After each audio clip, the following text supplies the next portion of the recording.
Right guys, so I'm gonna be doing a bit of gaming. This is War Robots.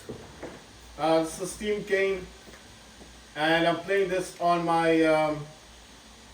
This is an MSI Raider GE67HX. My laptop's got the Intel i7 12800HX, which has got I think it's 24 threads, 16 cores, 24 threads. It also has an RTX, NVIDIA GeForce RTX 3080 Ti with 16 gigs of VRAM. I'm overclocking my laptop right now, and my laptop's got the 240 Hertz OLED display. So I'm actually overclocking my laptop as I'm talking right now. So my laptop's been overclocked. The frame rates are not high, but I did set the laptop at 30 FPS. Now, I know what you guys are thinking. Why do you set it so low? In GeForce Experience, you can actually set how many frames per second you want the laptop to be like. You can actually limit the frames per second on the laptop using GeForce Experience. So what I have done is I've set the lowest FPS to 30. So I know you guys can't see it because it's at the top here, but the GeForce Experience is actually showing me the frames per second. If I set this to 60, it would be actually touching upon 60 frames per second. So I know what you're thinking, like why put it so low?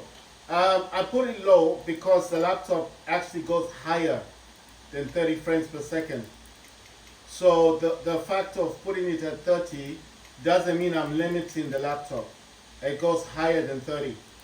But I put it at 30 because that's like the lowest frames for any game that I want to play on my laptop. So mostly, I used to play Call of Duty Modern Warfare on low frame rates, but it's only because I was playing on 1920 by 1080p.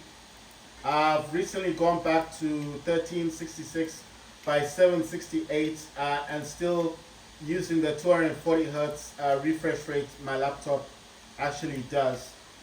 So why put the resolution so low?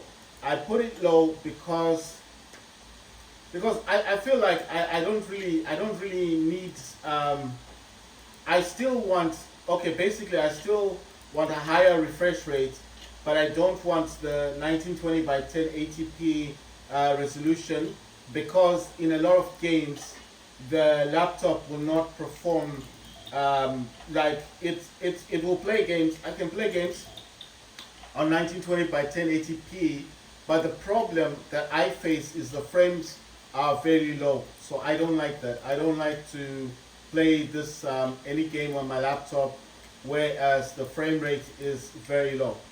So I prefer to put the laptop resolution to 1366 by 768 and leave the refresh rate at 240 hertz. So if you look down here on the left side, at the bottom here, there's a sticker. It does say 240 hertz.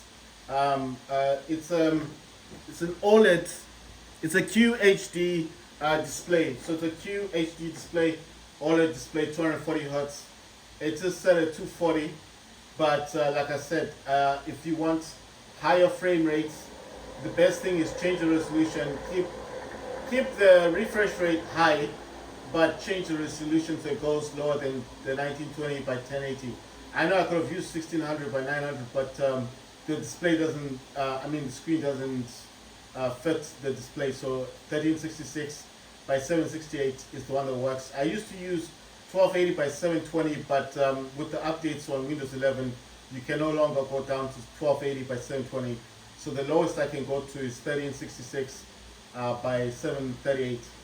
And yes, in Call of Duty Modern Warfare, Call of Duty 3 Modern Warfare, I get frame rates up to 100 frames per second, and I do play the game on high graphic settings on my laptop. So not everything is on high. I can turn stuff off to get higher frame rates, but resolutions, details, textures are set at high. And I do set the graphics, I think the VRAM I set it to 9 gigabytes of VRAM on Call of Duty 3 because you can actually set the frames per second.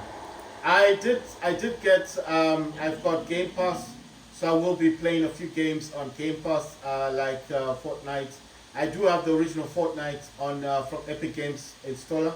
I mean Epic Games launcher. I've got Epic Games installed on my laptop.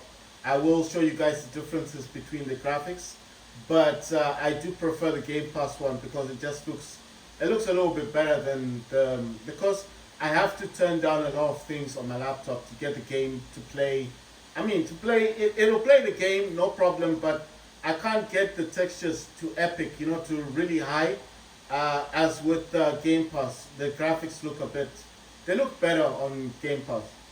I mean, I'll show you guys, I'll make a comparison. I'll tell you which one is Epic Games launcher, because I do have the full game installed, and then I'll tell you which game is actually running on,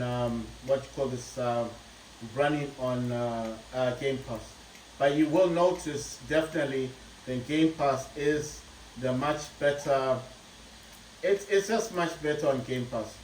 There's no way of me explaining it to you guys that will make sense unless I actually show you that I'm actually using the Game Pass version, and obviously using the Epic Games one, and then show you guys the differences between the two of them. But I haven't been using my ultimate. I want to play Battlefield 2042. There's a few games I want to play. I do have games installed. I've got Battlefront, but that game hasn't been working properly. I don't know why. It keeps saying it's not online and all that stuff. But I mean, I will be playing games on Game Pass because I have Ultimate. I'll be playing that soon.